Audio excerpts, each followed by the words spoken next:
हाँ तो दोस्तों, इस वीडियो के अंदर हम यूनी हेल्थ कंसल्टेंसी के आईपीओ के बारे में बात करेंगे और जानेंगे कि इस आईपीओ के अंदर आपको कितना लिस्टिंग गेन मिल सकता है और आपको इस आईपीओ के अंदर अप्लाई करना चाहिए या नहीं। चलिए शुरू करते हैं।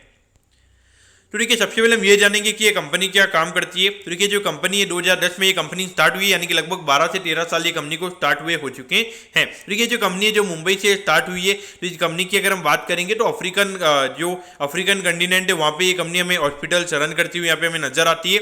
अगर हम ये कंपनी के हॉस्पिटल्स की अगर हम बात करेंगे तो देखिए, 2 हॉस्पिटल हमें यहाँ पे कंपनी के नजर आते हैं। दोनों हॉस्पिटल की मिला के अगर हम टोटल बेड कैपेसिटी की अगर हम बात करेंगे तो 200 की हमें यहाँ पे टोटल बेड कंपनी के नजर आते हैं। एक अगर हम हॉस्पिटल की कंपनी की अगर हम बात करेंगे, एक उगांडा के अंदर में यहाँ पे कंपनी का हॉस्पिटल नजर आता है, जिसकी अगर हम कैपेसिटी की अगर हम बात करेंगे तो 120 बेड की कैपेसिटी हमें यहाँ पे नजर आती है। और इसके अलावा अगर हम दूसरे हॉस्पिटल की अगर हम बात करेंगे तो वो हमें निगेरिया में यहाँ पे नजर आता है, और जिसकी कैपेसिटी अराउंड 80 बेड के लगभग हमें यहाँ पे नजर आती है।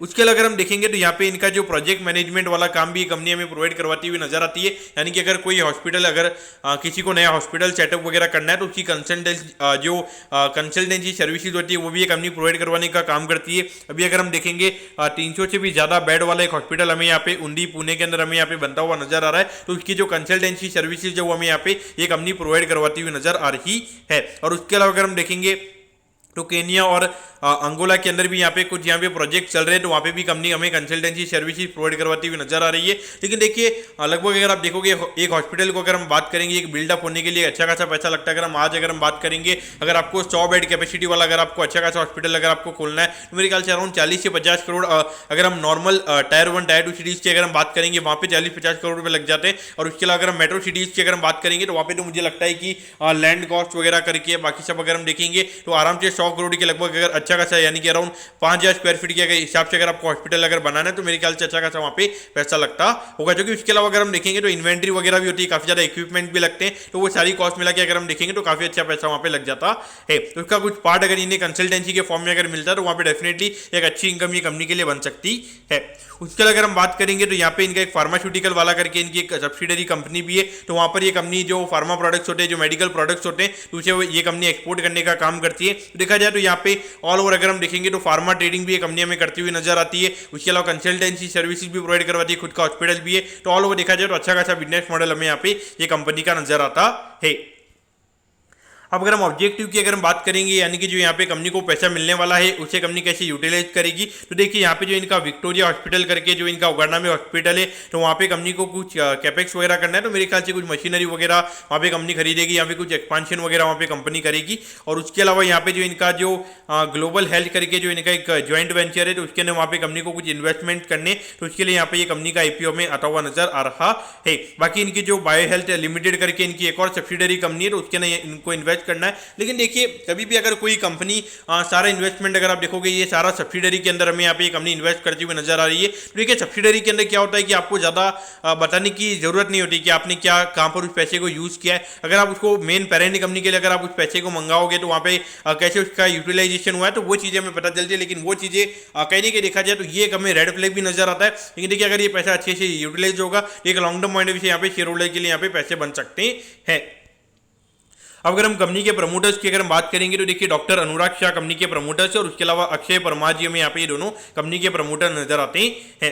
अब अगर हम यहाँ पे कंपनी की अगर हम फाइनेंशियल की अगर हम बात करेंगे तो यहाँ पे 2021 में लगभग 28 करोड़ के लगभग कंपनी का रेवेन्यू का नंबर था। उसके बाद अगर हम देखेंगे अराउंड 37 करोड़ के लगभग का रेवेन्यू नजर आता है, और अभी रिसेंटली 46 करोड़ के लगभग का कंपनी ने रेवेन्यू किया। तो लगभग अगर हम देखेंगे यहाँ पे अराउंड जो कंपनी के नंबर थे 30% से हमें ग्रो होते हुए नजर आया, तो पिछले साल भी अराउंड 20% से हमें ये नंबर ग्रो होता हुआ नजर आया है।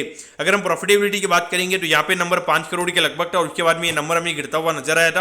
लेकिन अभी पिछले साल अगर हम देखेंगे तो 7.68 करोड़ के लगभग का प्रॉफिट ये कंपनी ने कमाया है। तो कहीं ना कहीं देखा जाए तो एक अच्छा खासा यहाँ पे ग्रोथ वाइज कंपनी का ग्रोथ भी, और अगर मार्जिन वाइज भी अगर हम बात करेंगे लगभग 15-16% के लगभग के नेट प्रॉफिट मार्जिन है। तो कहीं ना कहीं देखा जाए तो कंपनी के नंबर हमें यहाँ पे अच्छे नजर आते हैं, और एक तरीके से नंबर ऐसे भी लग रहे हैं कि जिसपे हम थोड़ा भरोसा भी यहाँ पे कर सकते हैं। अब अगर हम यहाँ पे आईपीओ की डिटेल्स के बारे में अगर हम बात करेंगे तो देखिए 8 तारीख को ये आईपीओ में ओपन होता हुआ नजर आएगा और 12 तारीख को ये आईपीओ में क्लोज होता हुआ नजर आएगा। यहाँ पे 132 रुपीज के कट ऑफ प्राइस पे कंपनी का आईपीओ में आता हुआ नजर आ रहा है। लगभग 1000 शेयर्स का में यहाँ पे लॉट नजर आता है, यानी कि एक लॉट को अप्लाई करने के लिए यहाँ पे 1,32,000 रुपीज आपको यहाँ पे लगने वाली है।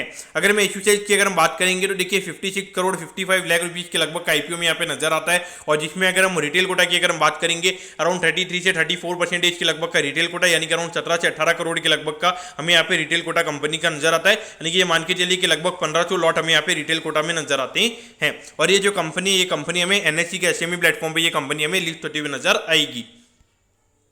अब अगर हम टाइम टेबल के बारे में अगर हम बात करेंगे तो देखिए यहाँ पे 15 तारीख को आपको पता चल जाएगा कि आपको अलॉटमेंट मिला है या नहीं। अगर अलॉटमेंट नहीं मिलता 18 तारीख को आपको रिफंड मिल जाएगा, 20 तारीख को आपके डीमैट अकाउंट में शेयर आ जाएंगे और लगभग 21 तारीख के लगभग हमें ये कंपनी लिस्ट होती हुई नजर आएगी। अब अगर हम एट दी एंड अगर हम वैल्यूएशन के पैरामीटर्स की अगर हम बात करेंगे तो देखिए यहाँ पे लगभग 203 करोड़ के मार्केट कैप पे ये कंपनी का आईपीओ में आता हुआ नजर आ रहा है। और अगर हम पिछले साल की प्रॉफिटेबिलिटी के हिसाब से अगर हम बात करेंगे तो लगभग 26 से 27 का पोस्ट इश्यू में यहाँ पे मार्केट कैप का ये कंपनी का वैल्यूएशन हमें निकल कर आता है। देखिए 26-27 की अगर हम बात करेंगे तो लगभग अगर हम ग्रोथ वाइज अगर हम बात करेंगे तो ग्रोथ भी लगभग 25-26% के लगभग की ग्रोथ हमें यहाँ पे ये कंपनी की नजर आती है। तो पीजी के हिसाब से अगर हम देखेंगे तो एक नॉर्मल एक फेयरली वैल्यूएशन पे कंपनी का आईपीओ में आता हुआ नजर आ रहा है। तो देखिए अभी एक अच्छा खासा अमाउंट ये कंपनी हमें रेज करती हुई नजर आ रही है। तो अगर long term point of view से अगर हम बात करेंगे तो अभी 50 करोड़ के लगभग अगर ये कंपनी 20% का आरओई अगर आने वाले 2 से 3 साल में अगर करती है तो यानी कि एडिशनल 10 से 12 करोड़ का प्रॉफिट वहाँ पे क्या बन सकता है। तो उसके हिसाब से अगर हम देखेंगे तो मुझे लगता है कि यहाँ पे वैल्यूएशन के हिसाब से अगर हम देखेंगे तो डाउन साइड मुझे यहाँ पे कम नजर आता है, क्योंकि यहाँ पे 35% का रिटेल भी है, तो ज्यादा मार्केट में इतना सप्लाई नहीं होगा। तो एक वो पॉइंट हमें यहाँ पे अच्छा नजर आता है। तो पॉइंट ऑफ व्यू से देखा जाए तो लिस्टिंग गेन के लिए यहाँ पे अप्लाई किया जा सकता है, क्योंकि अगर हम अभी मैं जीएमपी की अगर मैं बात करूंगा तो जीएमपी इतना ज्यादा कुछ है नहीं है, लगभग 20 रुपए पर शेयर का लास्ट जीएमपी मैंने यहाँ पे सुना था, यानी कि लगभग 15 से 16% के लगभग का जीएमपी हमें यहाँ पे कंपनी का नजर आता है। लेकिन वो मुझे लगता है कि धीरे धीरे प्रीमियम यहाँ पे बढ़ जाएगा। तो मुझे लगता है कि यहाँ पे ये कंपनी हमें प्रीमियम पे लिस्ट होती हुई नजर आएगी। और उसके अलावा यहाँ पे लॉन्ग टर्म पॉइंट भी अगर हम देखेंगे तो ये कंपनी आप अपने ट्रैक रिकॉर्ड पे रख सकते हो, यानी कि अगर आपको लिस्टिंग के बाद भी अगर आपको बाय करनी हो मेरे ख्याल से आप बाय कर सकते हो। लेकिन कहीं ना कहीं अगर हम देखेंगे तो यहाँ पे ये जो सेक्टर है कहीं ना कहीं यहाँ पे पी एक्सपांशन हमें होता हुआ नजर नहीं आ रहा है। तो ये जो 26 से 27 का पी रेशियो की बाकी अगर हम देखेंगे तो नॉर्मली ऐसे में आईपीओ 10 से 15 के पी रेशियो पे हमें आते हुए नजर आते हैं। यहाँ पे जो 26-27 का पी रेशियो तो कहीं ना कहीं वो यहाँ पे लिस्टिंग के बाद में कहीं ना कहीं थोड़े टाइम तक ये कॉन्सोलिडेशन हमें यहाँ पे स्टॉक प्राइस में देखने को मिल सकता है। तो उस पॉइंट से आपने यहाँ पे देखना चाहिए। लेकिन अगर आपका 3 से 4 साल का नजरिया है तो उसके हिसाब से आप यहाँ पे इन्वेस्ट कर सकते हो। लेकिन देखिए एसएमई आईपीओ को ट्रैक करना काफी ज्यादा मुश्किल रहता है, तो इसीलिए अगर आपका रिस्क एपेटाइट अगर आपका ज्यादा हाई है तो भी मेरे ख्याल से आपने यहाँ पे इन कंपनी में इन्वेस्ट करना चाहिए। बाकी लिस्टिंग इनके लिए डेफिनेटली आपने अप्लाई करना चाहिए। तो दोस्तों मैं कहता हूँ कि यूनिहेल्थ कंसल्टेंसी के आईपीओ के बारे में आपको सब कुछ समझ में आ गया होगा। अगर आपकी कोई भी क्वेरीज है आप कमेंट कीजिए, मैं जरूर आपके कमेंट पर रिप्लाई करूंगा। ओके दोस्तों, thank you, have a nice day.